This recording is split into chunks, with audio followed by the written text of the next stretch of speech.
The hunt had reached its climax.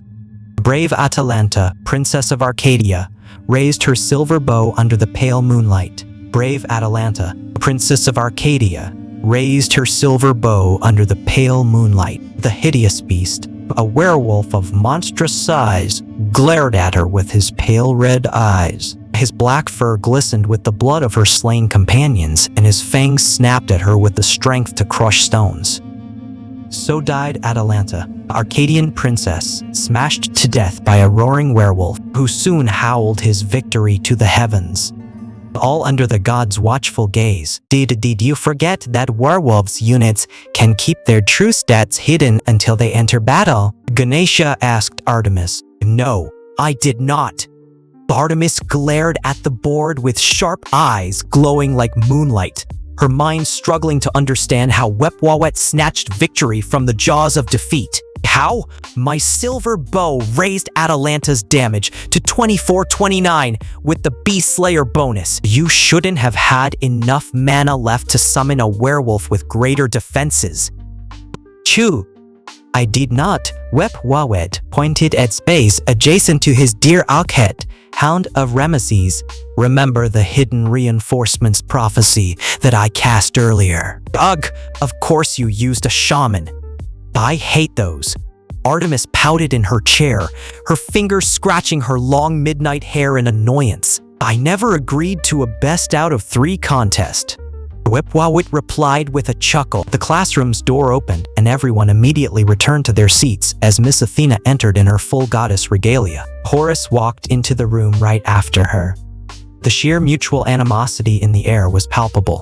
Horus, would you kindly introduce yourself? Athena asked.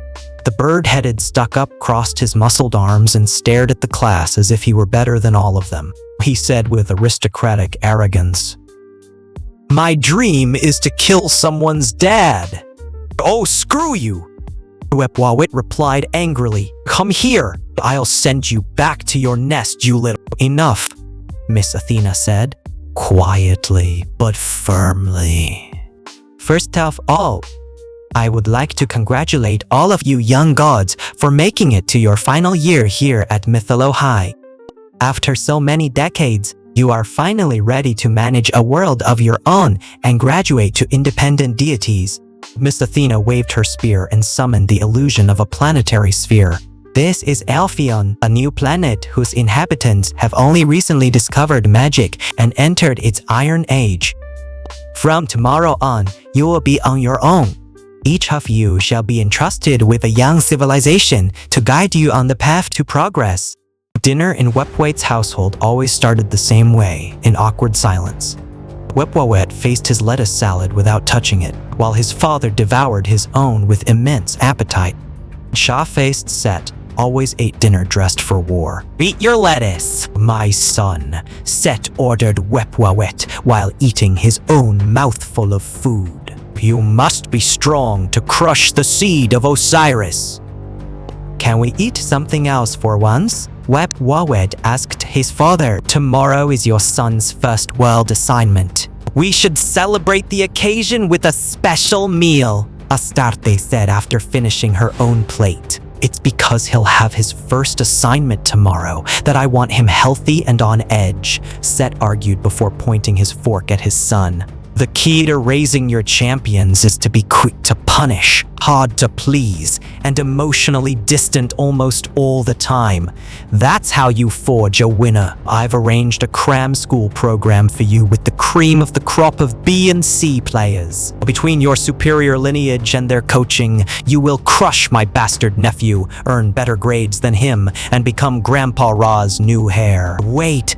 Is that what it is all about? Wepwawet asked in disbelief. Is that why you had Cousin Horus transferred to my class? Set? Again with this contest? Astarte rolled her eyes. Never. I'd rather die than take orders from Osiris Bastard.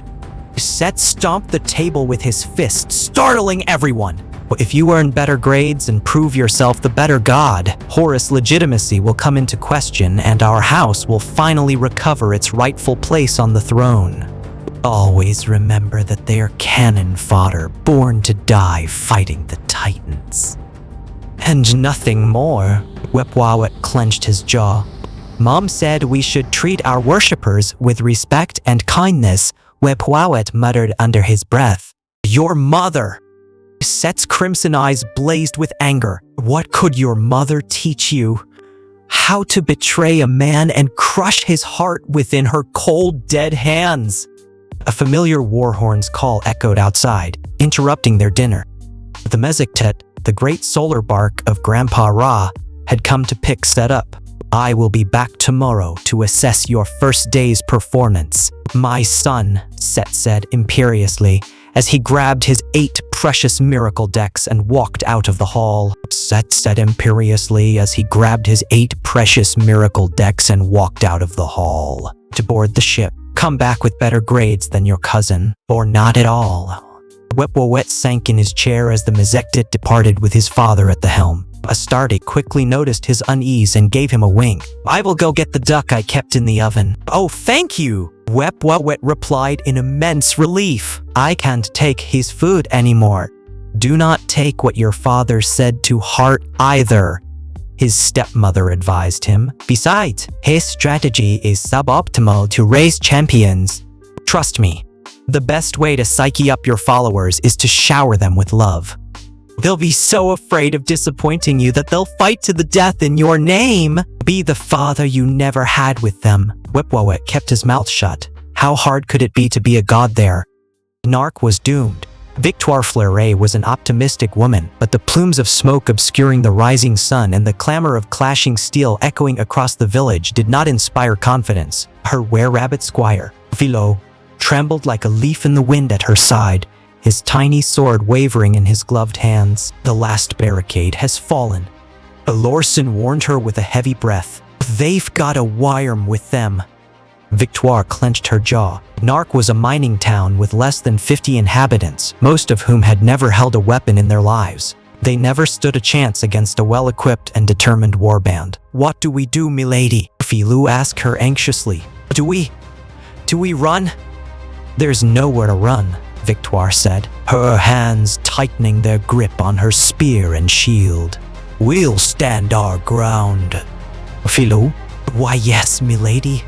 Though he was only half a man's size, her squire showed twice the courage than most. I'm with you! The noise of heavy footsteps echoed across the stone pass leading to the village, followed by the smell of coal and fire. It didn't take long for the enemy to come into view. She counted 8 of them, each armed with obsidian maces and axes. Facing such a large group would have already been a doomed effort, and the roaring mass of scales at their back only crushed Victoire's hopes further. A thick, cart-sized black lizard with vicious yellow eyes and a maw large enough to bite a man in half crawled after the Magmorians, its fiery saliva leaving trails of flame.